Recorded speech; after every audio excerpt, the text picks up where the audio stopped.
नमस्कार। आज मैं आपको भगवान ब्रह्मा के अहंकार और काल पुरुष के प्राकट्य की कहानी सुनाऊंगा।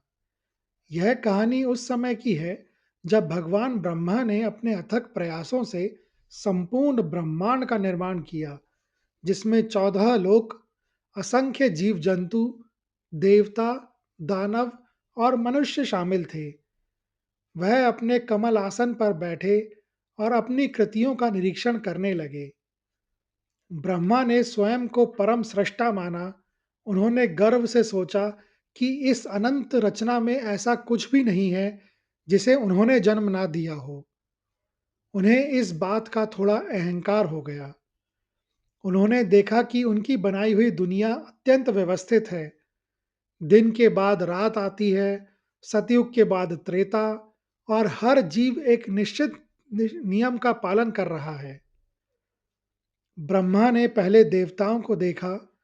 उन्होंने पाया कि इंद्र, वरुण, अग्नि और अन्य सभी देवता महान शक्ति के स्वामी थे, लेकिन उन्हें भी एक निश्चित आयु मिली थी, जिसे देवताओं के मानक समय के अनुसार गिना जाता था।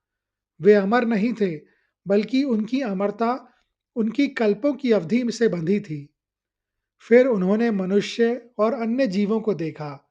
यहाँ तो सीमा और भी स्पष्ट थी। हर जीव, चाहे वह जंगल का विशाल हाथी हो या सागर की छोटी मछली, जन्म लेता था और एक निश्चित काल के बाद मर जाता था। अंत में उन्होंने सृष्टि की लय को देखा। उन्होंने पाया कि उनकी स्वयं की रचना, एक ब्रह्मांड, एक निश्चित अवधि के बाद महाप्रलय में विलीन हो जाती थी। इसके बाद ही एक नए ब्रह्मांड की रचना शुरू होती थी।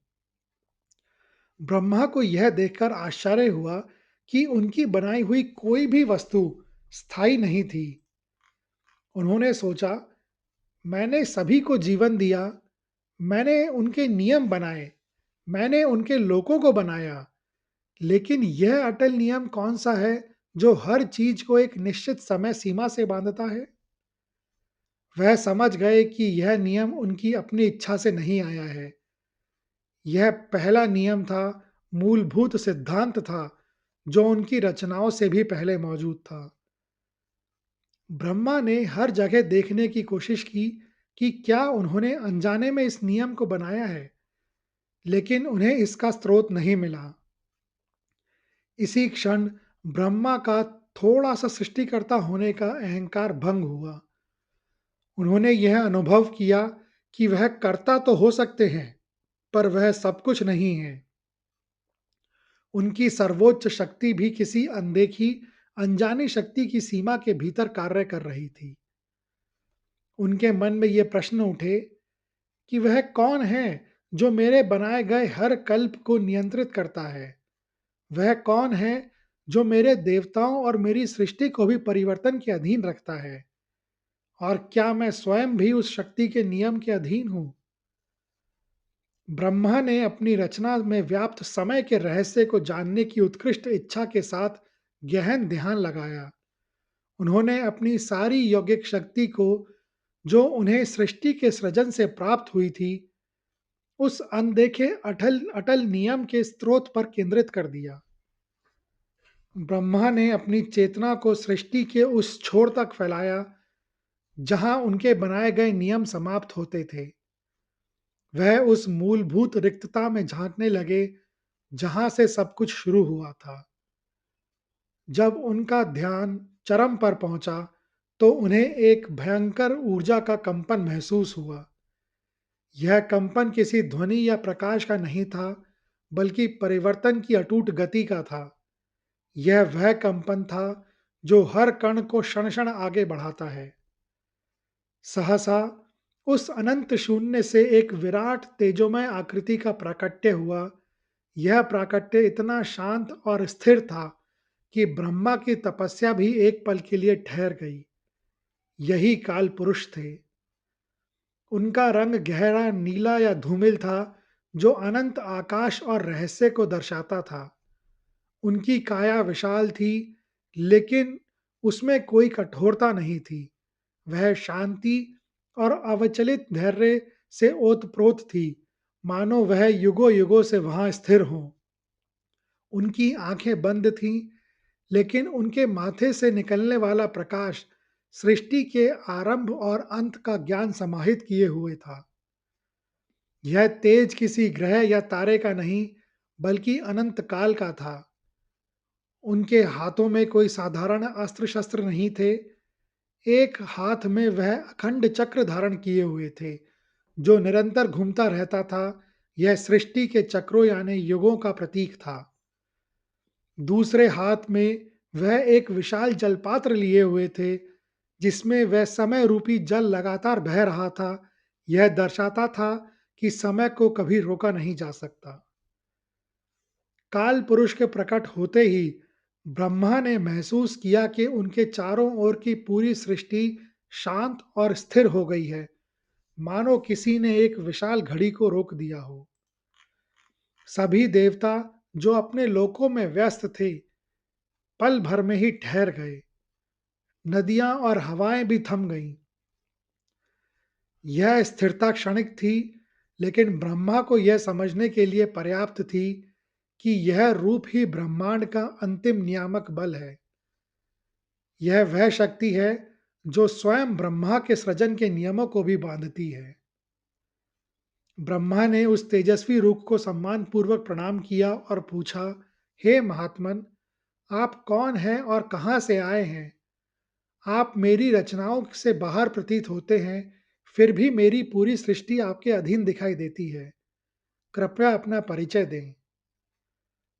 जब ब्रह्मा ने विनम्रता पूर्वक अपना प्रश्न समाप्त किया, तो काल पुरुष ने अपने अनंत स्थिर नेत्रों को खोला।